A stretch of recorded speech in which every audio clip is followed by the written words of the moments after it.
Hey everyone, Jason here, aspiring entrepreneur, and in a moment I'm going to turn around and show you something pretty incredible. But for some context, let's rewind a couple of days. I took a red-eye flight down to the country that I'm currently in. I'll reveal that in a second.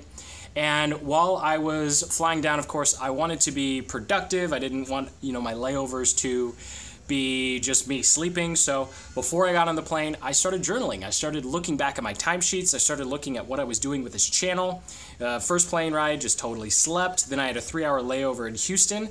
Got some more work done there, some more journaling, some more thinking, just really diving deep into where am I going with this channel? Where am I going with the business? And then finally, after a 12.5-hour, I arrived here in Panama visiting a friend of mine, and this is one of the most amazing views I think I have ever had the chance to see with my own two eyes, not just watching drone footage on YouTube. So it's incredible to be down here, and normally this is the part of the video where I talk about all the money I make and how there's a magical link in the description and how you can have this lavish lifestyle. Actually, for most of us, it's actually pretty cheap down here. You could buy one of those houses for like $700,000, which in Washington prices, like, you'll get a small little one bedroom if you're lucky. But anyway, jokes aside, land and house prices aside,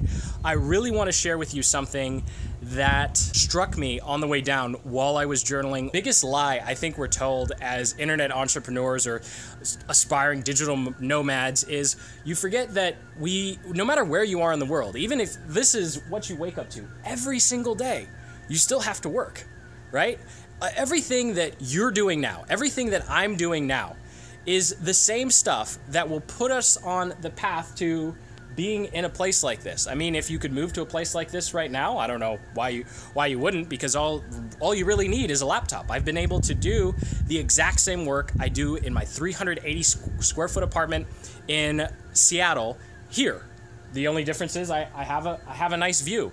And so the point I really wanted to make, and the big thing that the revelation that I came to, I'm going to switch here. Sorry for the shaky cam, guys. I just want to keep this in the background because it's so cool, so cool. I'll do a bunch of B-roll shots while I'm talking, so you don't get super bored.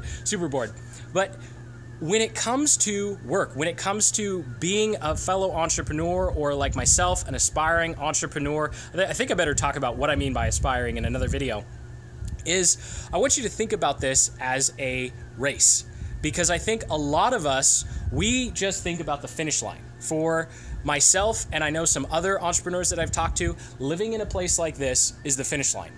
And it's really easy to be here or look at pictures and then just want to sprint as fast and hard as you can towards that finish line. It's one of those things where you think you put in more work, you put in more hours, you're going to get here quicker.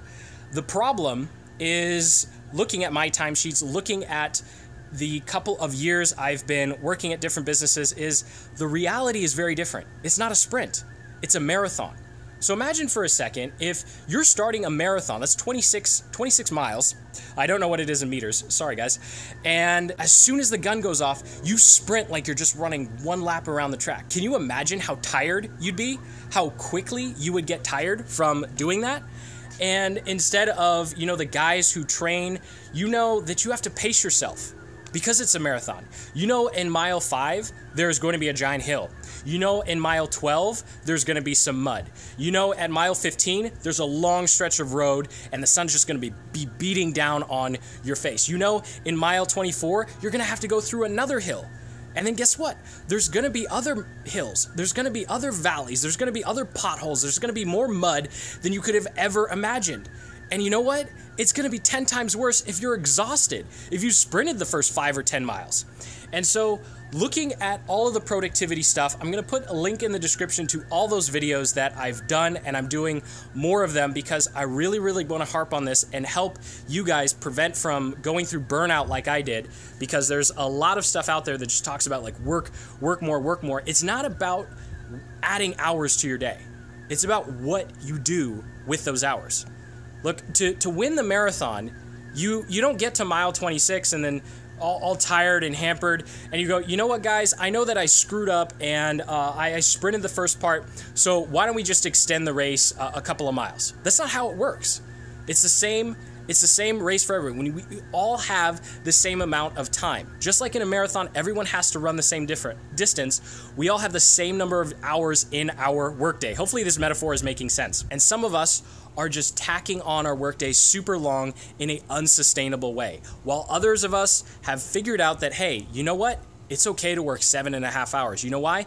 Because you can work for years on end without a single burnout or hiccup at 7.5 hours a day. And that's the big revelation that I came to. 7.5 hours of actual work a day. And I mean actual work, like you're writing some sales copy or you're building your product. I don't include email. I don't include meetings. I mean 7.5 hours of actual work time. And so I encourage you to give it a try. 7.5 hour workday, because this is a marathon. And to get to a place like this, you need a sustainable work schedule. So whether that means you're side hustling right now or you're in it full time, you need work hours that aren't going to burn you out. You need work hours that you know that you could do a decade from now, 2 decades from now. You know why? Because the race is still going to be going then. It's not just about right now. It's not like you're sprinting towards a finish line that you're going to reach in a year or two. The finish line is always going to move, because as you grow, as you go down this road, you're going to find, hey, there's a new thing I want to achieve. It's not like there's some end of the rainbow that you're looking for. And because it's not a marathon, it's a lifelong race, you might as well pick a pace and stick to it, a pace that's going to allow you to run the entire thing to its fullest. So thank you so much for watching. I hope you got some value out of that. Again, in the description, I'm going to drop links to all of that research, and I will be doing some videos in the future talking more about my own personal experiences and the time tracking data that I've collected on growing this particular channel and working on building my digital marketing business. So as always, you know what to do. Keep building the business you love. Take care.